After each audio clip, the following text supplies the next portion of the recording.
Well, good afternoon, ladies and gentlemen, and welcome. It's great to see everyone here, whether our students, players, we've got coaches, we've got faculty, we've got vice presidents as head of divisions, we've got parents.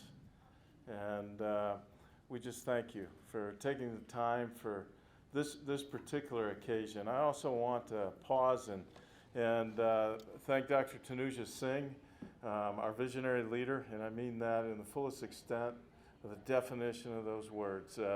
She's suffering from a little bronchitis right now. She sends her regrets. We are streaming this event, and this is a hire that she is also very energetically excited about, and was making every attempt to be here, but we told her to go ahead and get well.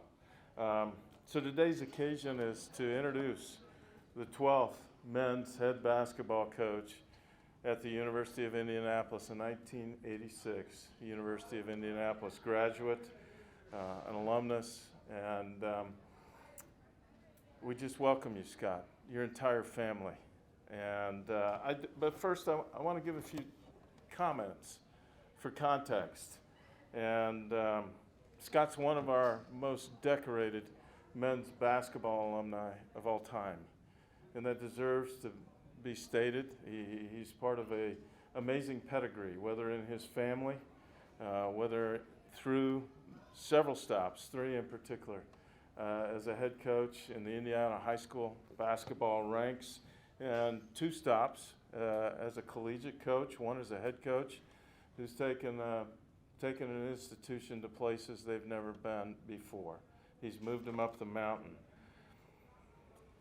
But I needed to know his heart and his mind, and he needed to know a little bit about mine, specifically who's this dude who's a interim AD asking me out for breakfast. And we did that. It was a long breakfast in a quiet place, and both of those conditions were what were needed. I needed to know the heart and mind, but we talked about the seasons of life, because they change. And we talked about, what do you feel called to do? Well, what were some of the quick takeaways from that breakfast? Well, one, Scott Heady is not easily scared. He wants to be challenged. He loves to learn. And he wants to be at a place with very high expectations.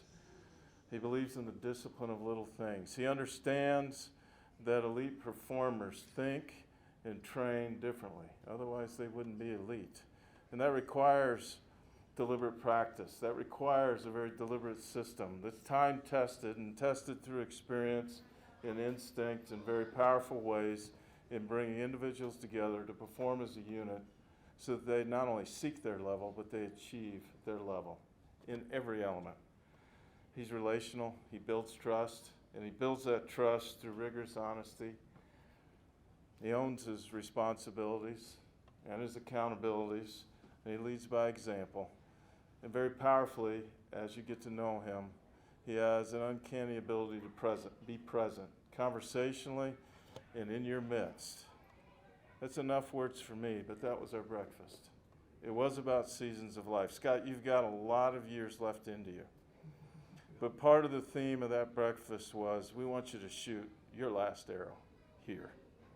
Dr. Singh is fond of saying that greyhounds always find their way back home. Welcome home, brother. Microphone's yours.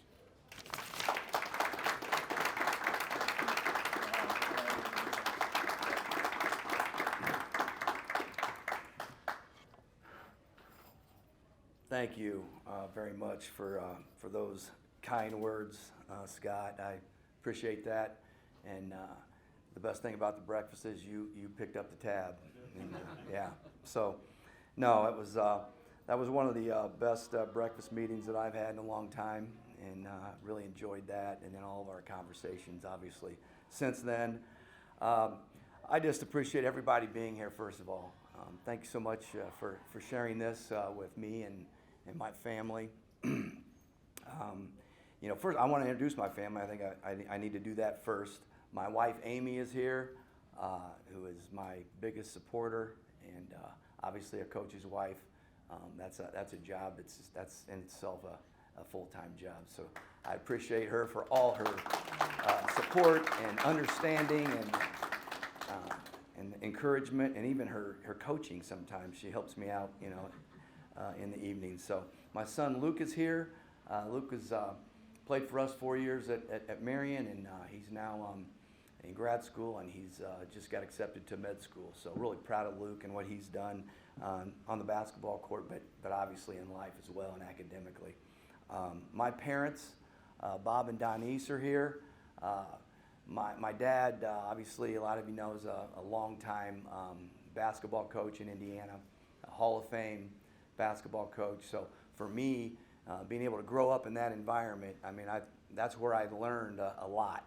You know, just from when I can barely walk, the coaches' meetings, the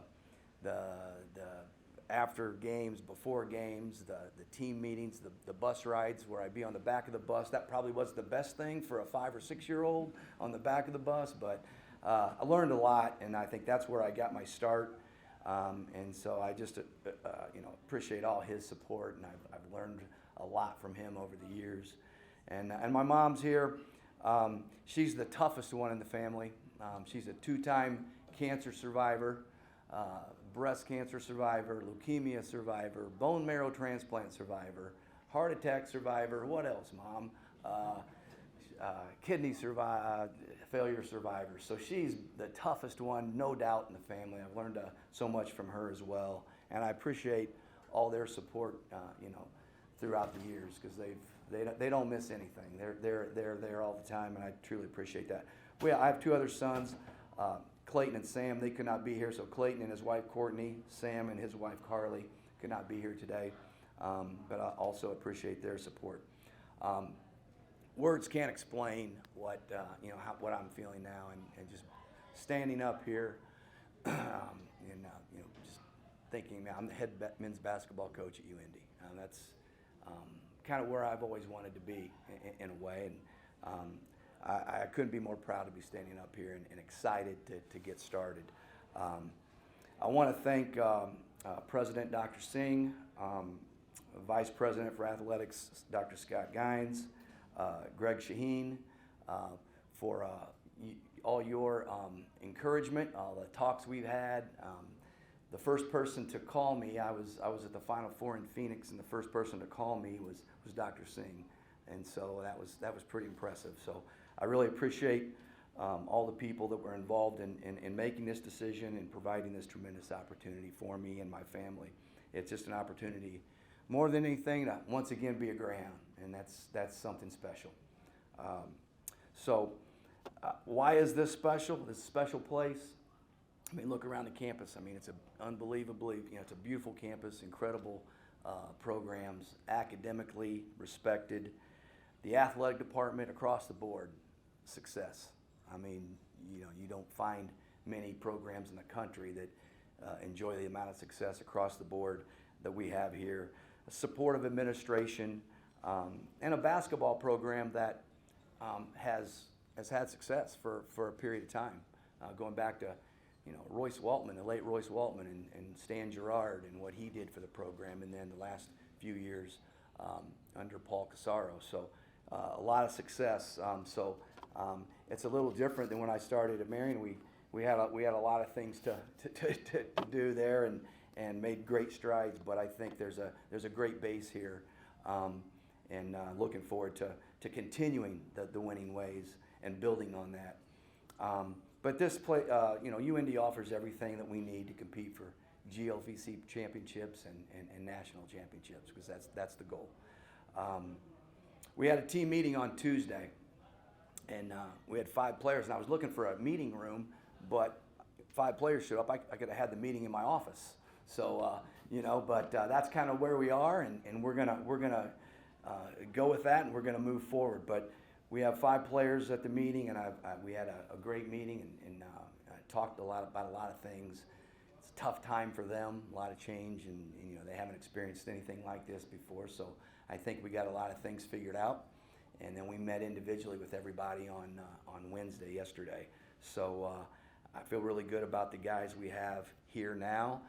I think most of them have decided to stay, and but we still have, we've got a lot of work to do, obviously.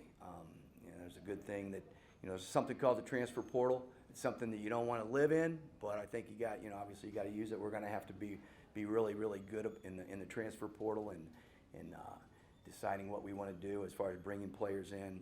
But I feel really good about the guys we still have here, and obviously there's work to do in here immediately to build our roster. But I feel like we're going to attack that challenge head on, and we'll be fine. So my priorities right now, obviously we got to put together a staff. That's number one, and I think we're in the process of that, and I feel really good about where we are there.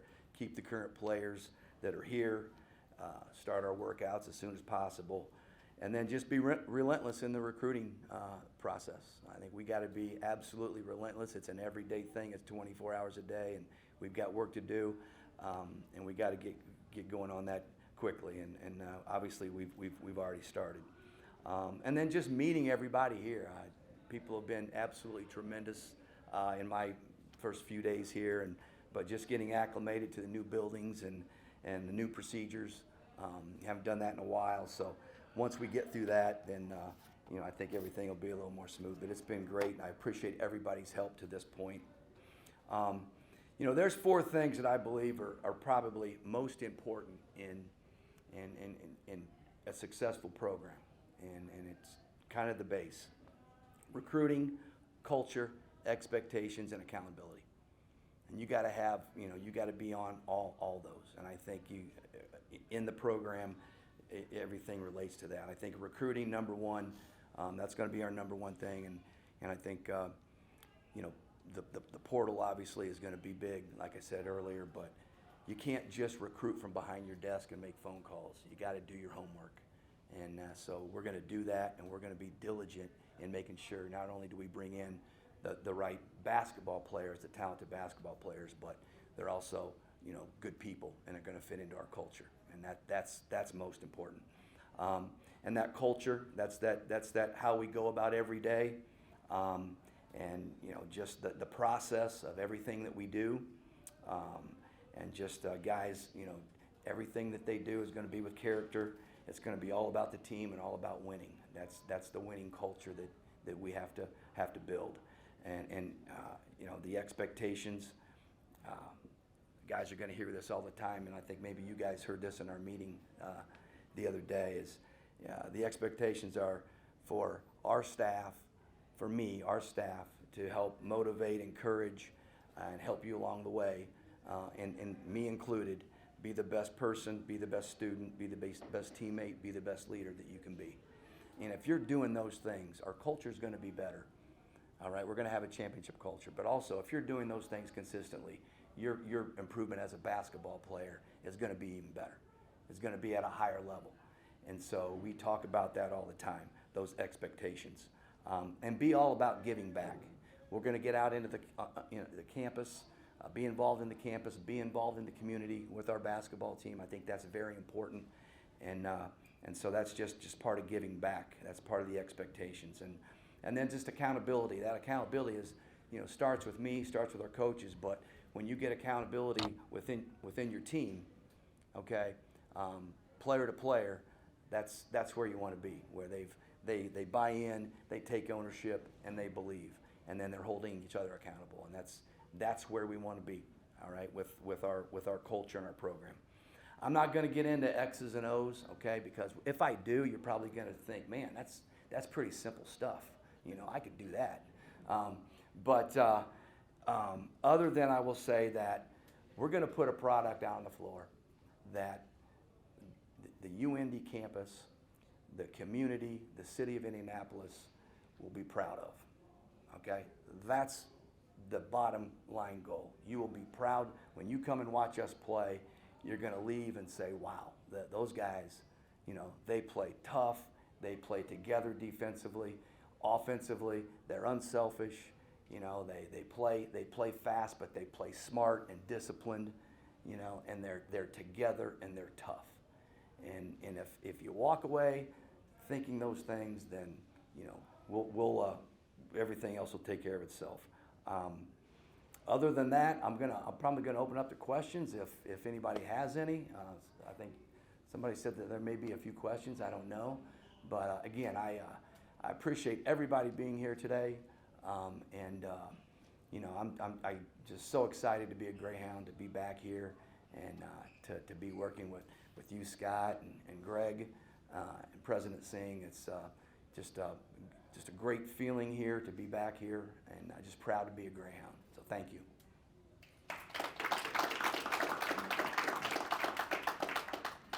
Caden Colford with WICR UIndy Radio. Just asking about the jump from Marion to UIndy. What changes are you expecting, and how do you expect to combat those? Well, the difference would be, you know, a little bit, you know, we were an NAI institution, this is Division II. I think it's very similar, you know, the Crossroads League is rated as the #1 NAI league in the country. So the top teams in that league are really good. And so fortunately we were one of those teams. But I think from a recruiting standpoint, you're recruiting, you know, similar, you know, talent level players. You're able to get, you know, transfers, Division I transfers if you need them. But as far as how we're going to play, not a lot's going to change. We're going to recruit the same way. You know, it starts with, like I say, the recruiting is you got to recruit the talent, but they better have the character, because if you don't have the character, you'll never get where you want to be. You know, you may win games, but you're never going to win championships. So it's all about the, you know, we'll attack the recruiting the same way. It's a little bit different when we started at Marion. They were about 500 for the, you know, previous few years, and you know, because of the hard work of our staff, the players we recruited, it wasn't, you know, I never won a game. You know, it's all about the players. I try to make it all about the players, and anybody that knows me as a coach, it's not about me. I try to make it all about the players. So that's what we'll continue to do here. But I think very similar. The difference is, I think the program right now, as far as, you know, the winning the last few years, is probably the difference. There's a winning base here and a winning tradition here at this point.